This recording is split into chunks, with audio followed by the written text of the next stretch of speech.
So for our next adventure, I'd like to talk about a popular arpeggio I played on one of my songs, a wonderful slippery thing, and I can never play it, especially with you watching me, but it's this, that kind of idea. I know a lot of people prefer to do their arpeggios with the sweep picking thing and that kind of sound, and for me it's a little bit too abrasive and percussive, and maybe because I've listened to so many sax players, I like an arpeggio to sound as fluid and liquid and bubbly as possible without too much of that. So I've kind of worked out a system that works for me, and you can apply it to a variety of arpeggios. And the basic concept is to ask yourself, how many different notes are there in this arpeggio? And then you try and play all of them once on one string. So fill up a space just slightly less than an octave with all the notes that are available. So if I were to play the humble minor arpeggio, there's only 3 notes, so I'll play those, and then I've used up that string. If I try to play any more notes, I'm cheating. And then the idea is to use that same shape on different strings. You might consider it cheating. I think of it as the way piano players approach arpeggios. A lot of times they'll memorize a simple kind of 1 octave shape, and then they'll just hop effortlessly up to the next octave as many times as they need. So if you listen to the insane kind of 20 octave art Tatum arpeggios, I think there must be some logic like that. It's one basic shape repeating. So that's a simple example of it. Now, if you're not used to playing like this, the big challenges are, number 1, hammering with your index finger. Generally, this is nature's capo, and all it does for most of its life is just stay there, barred. And this is maybe a little bit weird if you don't do it, but you get used to it pretty quickly. And so you might just check that that comes out.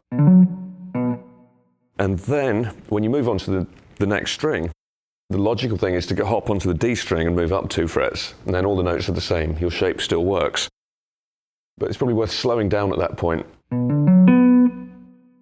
I find if there's a note that's likely to throw you, it's a really good idea just to stop after you've played that note, and then you make it a feature. You're kind of looking forward to the note that's most likely to trip you up. And your goal is just to hide the join, so that just sounds like 4 notes on one string. And once you can do that, that's not any harder. And obviously the arpeggio still isn't big enough. We want more. So you can either hop onto the B string and go up another 3 frets, or, which I like to do, go back to the top E string. And back to where you were. So now you've got one shape working pretty hard for you. You've got every note between there and there. You're not repeating any, you're not skipping any.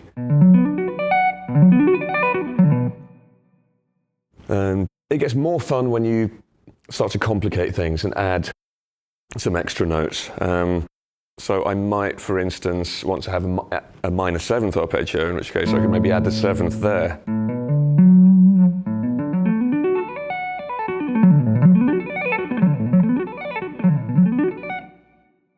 Exactly the same idea, except this time this hand is doing a bit more work, kind of stretchy. You know, elbow down, wrist straight, thumb down.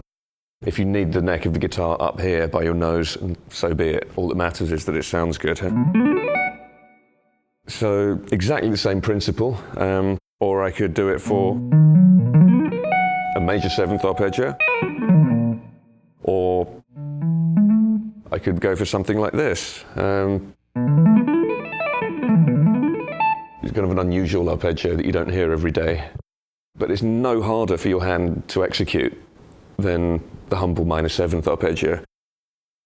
For any of these, all you really need is the shape on one string, and then the shifting protocol is the same. So for B major 7th, so it's there, there, there, there, and then the same thing here.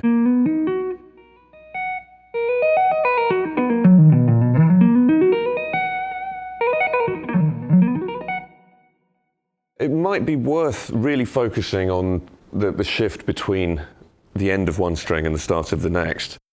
Because the last thing in the world you want is, two notes ringing, or something like that. As soon as you kick on the distortion,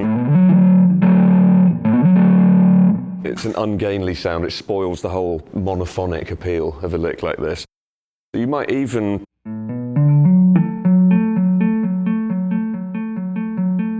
check that you're comfortable with that thing, where every time one finger goes down, the other one releases.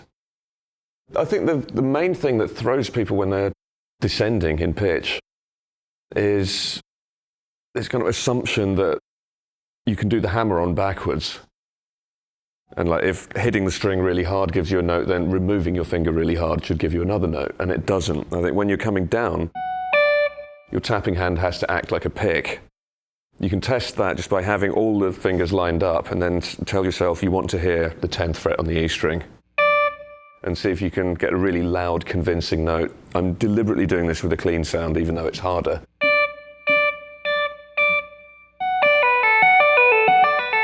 You could even try different dynamics. You could try to check you can do it soft and do it loud. Then when you kick in all the distortion and the gain, generally the best policy is to hit these notes as hard as you can. They will still sound fluid because you're not picking them. But if you play too softly, then all the background noise, the handling noise, will devour the notes that you're trying to communicate to people. Huh? So the more confident you can make those notes sound, the more assertive the pull-offs are.